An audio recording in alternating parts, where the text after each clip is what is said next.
Welcome to the RTO Superhero Podcast with me, Angela Connell-Richards, where we'll explore the complexities of compliance and how to ensure business success within your RTO. This podcast is for anyone within the training industry who wants to learn from my experience as an RTO consultant, RTO manager, trainer and assessor, and entrepreneur, as well as the experience of other experts in this field. Listen in and let us help you become the RTO superhero you want to be.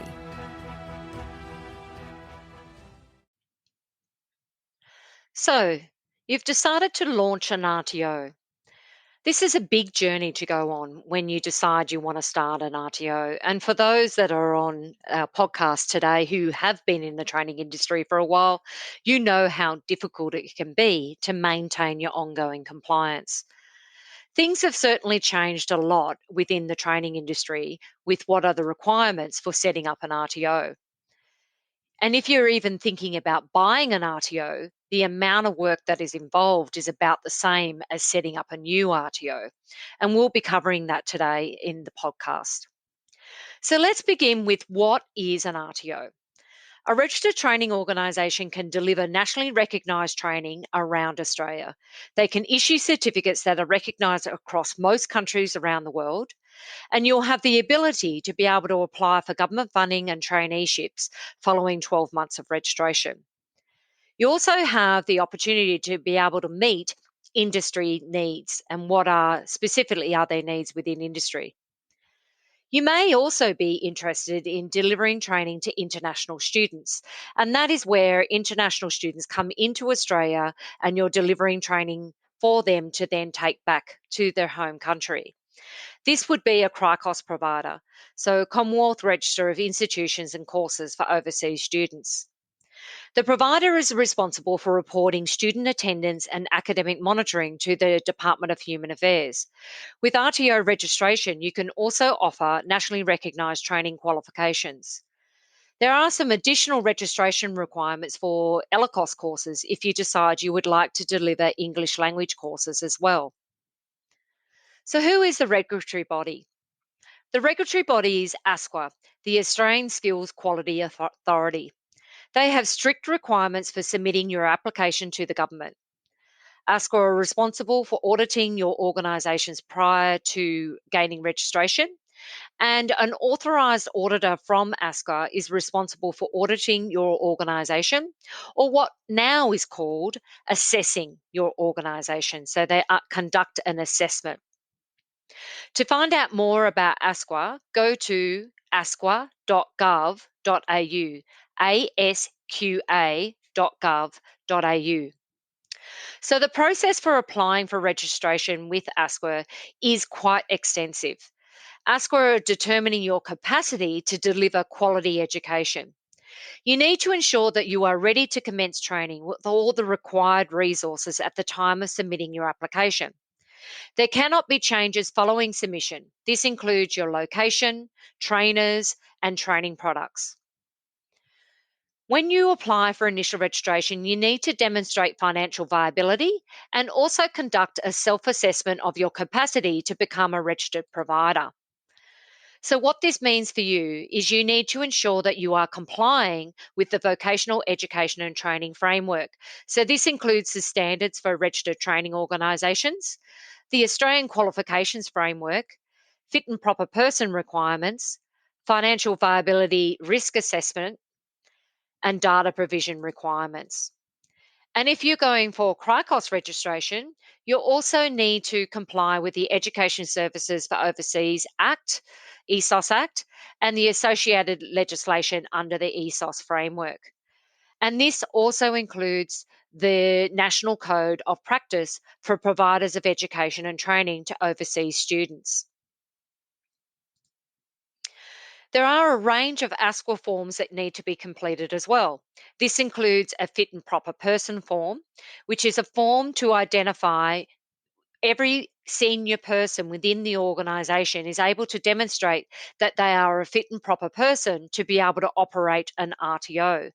And this includes whether you have any family members who may have worked or owned an RTO in the past. So they want to check all of your background when it comes to ASQA. The CEO is required to sign a statutory declaration declaring that they will be responsible for all of the compliance within the organisation. You're also required to complete a financial viability kit demonstrating how you'll meet the capacity to deliver training and assessment. And you'll also be required to complete a self assessment tool to demonstrate your preparedness for registration, very similar to an internal audit. The documentation that you need to submit with your application includes a strategic business plan, a profit and loss prediction, training and assessment strategies for each training product you wish to add onto your scope, training and assessment tools, staff matrix, policies and procedures, and your marketing material. So, as you can see, there is quite a lot of documents that you'll need to have in place prior to your submission to ASQA. Popular to belief, there is a big area where a lot of people don't understand all of the requirements of the documents that you need to submit. There is quite a few, and there's also a self assessment that includes a checklist that you have everything in place for your submission. There are additional requirements for CRICOS, and this is you've got to have a 9B building approval for the building that you wish to deliver. You need to provide a building floor plan, have a timetable for your CRICOS register, uh, include an international student prospectus that outlines who you are, what you do, and all of the training products that you wish to deliver. You need to have a letter of offer template, student support services in place, and if you are putting ELICOS on your scope, you need to also have an academic manager. We often get asked, should I become an RTO or expand into CRICOS? What is the market like right now and what should I do? Well, this will all depend on your current circumstances. Are you in business right now? Do you need to have training background? Are you currently delivering non-accredited training for an RTO? Or are you an RTO right now? So, if you are delivering non-accredited training, you really need to identify: does your industry require to have nationally recognised qualifications? Because there's no point in becoming an RTO if it's not a requirement of your industry. So, you really need to go to your industry and ask them. Do you have access to an international training market? So, if you are thinking about becoming a CRICOS provider, do you have access to that market now? And if you are in business now, it might be that you're offering a service in consultation. Do you really need to add an RTO or training arm to your business? How will it work with your organization that you currently have? Another question that we get asked quite a bit is whether I should buy an RTO and is it worth the risk? So the big thing is with buying an RTO is it's just about the same amount of work as it is to set up an RTO from scratch. So when you buy an RTO, there is a process that you need to go through for change of ownership. So, as an RTO, and if you are a CRICOS provider, you are not permitted to transfer your registration from one legal entity to another. However, where a change of company shareholdings occurs, but the ABN and ACN of the entity registered with ASQA does not change, then the provider may continue as long as they notify ASQA of the change of ownership. ASQA refers to this event as a change of ownership. Change of ownership is where ASQA actually considers is a significant risk to the organisation. The change involves the same process as initial registration, as I discussed earlier. ASQA considers change of ownership as the purchaser avoiding the scrutiny applied to initial applications. Changes to company shareholdings of 50% or more are considered a significant risk. ASQA has applied additional scrutiny when notified of significant changes of ownership, and in the 12 months after the change of ownership, this scrutiny is applied to ensure providers are appropriately prepared to deliver courses, continue to be resourced to deliver quality training outcomes, and comply with the regulatory requirements. And this includes the requirements of fit and proper person requirements.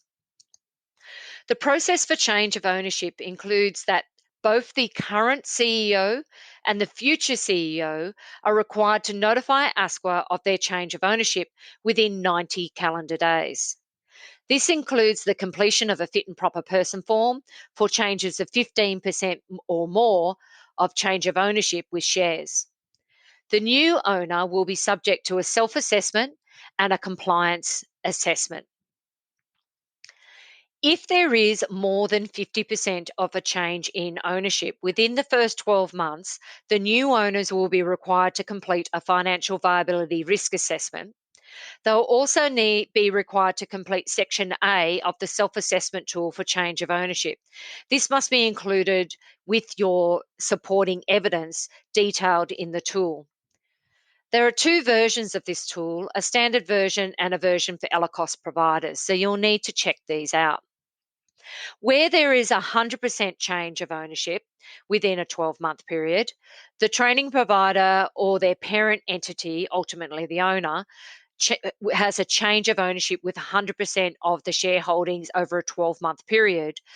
Both Section A and B of the appropriate assessment tool for change of ownership must be completed and submitted to ASQA if the provider has either no ongoing students or not had more than 10 students complete a course within the last 12 months of registration. ASQA's response to change of ownership, once they're notified and they receive that notification that there is going to be a change of ownership, you'll be required to do the following. There will be a compliance assessment whereby you'll be required to provide evidence of compliance with the regulatory framework, self-assessment tool for change of ownership. You'll need to focus on whether the new owner has sufficient resources in place, review of your RTO to determine there is sufficient support for students. And if non-compliant, regulatory action may be taken. And we have heard of a number of cases where RTOs, where someone has taken over an RTO and then they lost the whole registration. So you've got to be really careful with this. This increased scrutiny is for the first 12 months, and it applies to all changes in registration within that first 12 months. So this includes an addition to scope. The risks of buying an RTO, it is not quicker than setting up an RTO. You need to complete the whole process of change of ownership to be deemed critically non-compliant. The RTO registration may be cancelled due to not meeting ASQA compliance requirements. You may lose a lot of time through the whole process and may have to begin again. You may also waste a lot of money by buying the RTO and perhaps hiring the wrong consultant to rectify non-compliances, which could you may end up with no RTO in the end. And the worst part is you may end up with a record with ASQA, which will increase your risk if you decide to set up another RTO down the track. So, what's the difference between buying and buying and setting up your own RTO? So, buying an RTO takes longer to buy an RTO because you've got to go through this whole process. We'll be required to go through the same process as an initial registration. You put at risk a cancellation of the registration, waste time and money, and new owners are audited and may need to add more qualifications. Whereas if you're registering your own RTO, there is a lower risk for non-compliances. You learn along the way the importance of compliance, and there are no hidden surprises or skeletons in the closet because you know what has happened throughout the whole process of the RTO. You also get to choose the training products that you wish to place onto your scope. When we're working with initial registration clients, the first thing that we focus on is begin with the end in mind. You may already have a company set up, or you may want to set up a new entity. RTOs can be registered under a range of structures, including a proprietary limited, sole trader, trust, public, or privately listed. But from our experience and for the best structure, we recommend a proprietary limited structure. This could be under a trust. So it may be that you currently have another company and you want to set up an RTO and have it as a separate entity. You could run this under a trust structure. Who should you have in your RTO?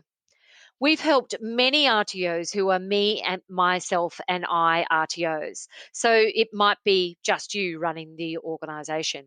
You don't need to have a whole team to set up an RTO, but you do need to have someone with a range of experience in the training industry to help you through the whole process. As a CRICOS provider, you'll also be required to have an academic manager and a student support officer. And of course, you're going to need trainers and assessors who are going to be able to deliver the training products that you add onto your scope of registration. So, how long does it take to set up an RTO?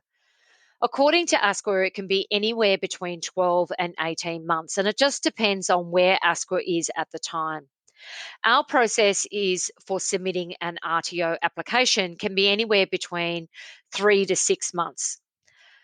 Our process for crisis costs can be a bit longer, so it may be 6 to 12 months, but it depends on the time frame on and how much you can commit to the process before the submission. We often get asked, do I need to have an expert or be an expert in the training industry to set up an RTO? You'll need to have a good understanding of your organisation and the training industry before going to audit. You'll also need to have policies, procedures, forms, and documentation in place to meet the government requirements and all the legislative requirements. We recommend that you hire qualified and experienced trainers who have a minimum of 3 years industry experience. CEO and directors do not need to have any experience within the training industry, but they should have at least some experience as in business so that they're able to be successful with running their RTO. Another question we often get asked is estimated startup costs for starting your RTO. So there are a number of fees that you need to consider when you're starting your RTO. There are ASQA fees, and for an RTO, it's 8,800, and for CRICOS, it's 9,900. But you're also required to pay fees for the audit process, and that can be any amount. And that is really dependent on how big is your scope of registration, how many training products you're putting on your scope, and the whole process of that audit process. So you're charged audit fees. With registration and setup, we recommend that you need to have a minimum of 75,000 for an RTO, and for CRICOS, you're going to need a minimum of 100,000. This is to cover all of your training and assessment tools, your student management system, training rooms that you may need to hire or have permanently in place, and any staff that you need to have in place as well. So, where we find others fail is they're very limited in the understanding of what to expect at an ASQA audit. They don't have sufficient training and assessment strategies in place. They don't have delivery and assessment plans to demonstrate how they're going to have the capacity to deliver the training. The trainers and assessors do not have sufficient skills or knowledge, and they're not able to demonstrate this through their trainers matrix. Assessment tools do not meet the training product requirements. You do not have the capacity to deliver what they included within your financial viability and business plan. Don't have policies and procedures and documentation that meet all the compliance requirements. And the training facilities do not meet the training product requirements. Or you don't hire the right team in the first place. The risks of setting up without expertise can be big to you and your organisation. This can be personally and also business. This includes loss of money, missing crucial documents at audit, not being properly prepared for your ASQA audit, wasting a whole heap of time. Stress can be financial and emotional, getting overwhelmed with the ASQA requirements, and end up with being imposed with a sanction. So, what happens if you are non compliant? ASQA provides an assessment report following the assessment. ASQA no longer has rectification and reconsideration processes, so you need to get it right the first time. If it's a minor risk, you'll be provided with a recommendation for rectifications that you can undertake in the future. But if it's a critical risk, your application may be rejected and you'll be given the option to apply again. So, if you really want to solve your ASQA audit risks and you really want to get your RTO kickstarted, we really recommend that you hire a team of experts, people that have a good understanding of the RTO requirements and the legislative requirements. You could navigate registering your RTO on your own, but the risk that you have there is you need to work out how to prepare your RTO for initial registration on your own, identify the best training products to put on your scope to get the best results. You need to identify what you think will be compliant or non compliant within your application. And you take the risk of going to an ASQA audit on your own. You may waste time and money and discover you're non compliant and did not meet the registration requirements, and spend money to fix the RTO following your ASQA audit and end up getting overwhelmed and stressed. The real cost to this is losing that time and money, losing focus on what is your real goal and getting rejected by ASQA. You may even end up in tribunal, spending more money or on another consultant to fix your non compliances. Whereas if you hired an expert and someone who actually really knows what they're doing with over 30 years of experience in the training industry and experience with compliance requirements and ASQA audits and has proven systems and practices within their organization, you're going to have a lot more success rate when you get to audit. And one of the things that we do at Vivacity is we make sure that we not only consult you through the process to gain your registration, we also coach you on the business side of running your RTO. We have weekly masterminds where we're coaching you and keeping you accountable on how to grow your business. We provide online training, webinars, one on one coaching. We also have over 30 years of experience in the training industry.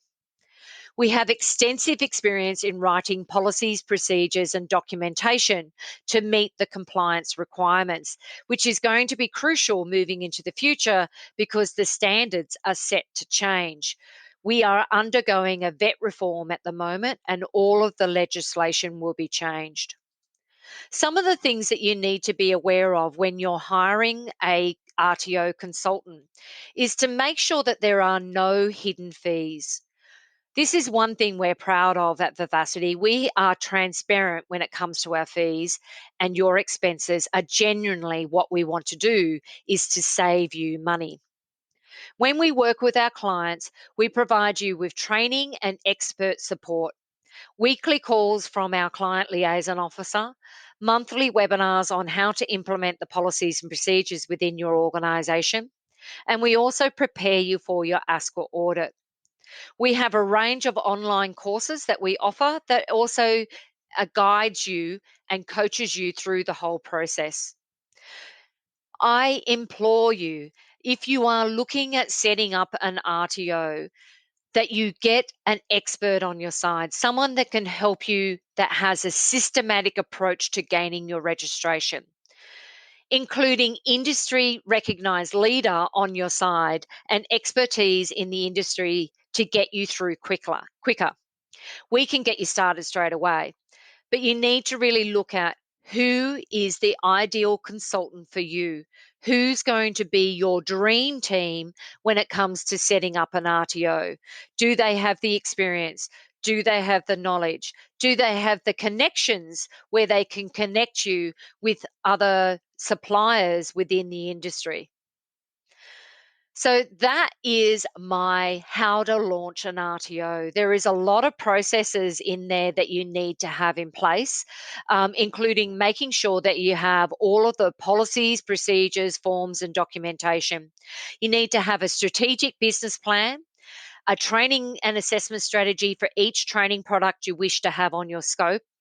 And you need to be able to meet all of the financial viability risk assessment requirements and assistance with submitting your ASQA application online. If you'd like to know more about how Vivacity can help you, you can go to Vivacity, vivacity.com.au to learn more about how Vivacity can help you. I hope you enjoyed this podcast, and I'll look forward to catching up with you again soon. Thank you for joining us at the RTO Superhero Podcast with me, Angela Connell-Richards. Please take a moment to rate and review the podcast on your preferred podcast app. Each rating and review helps me fulfill my goal of helping training organisations around Australia to learn and grow in compliance and business success.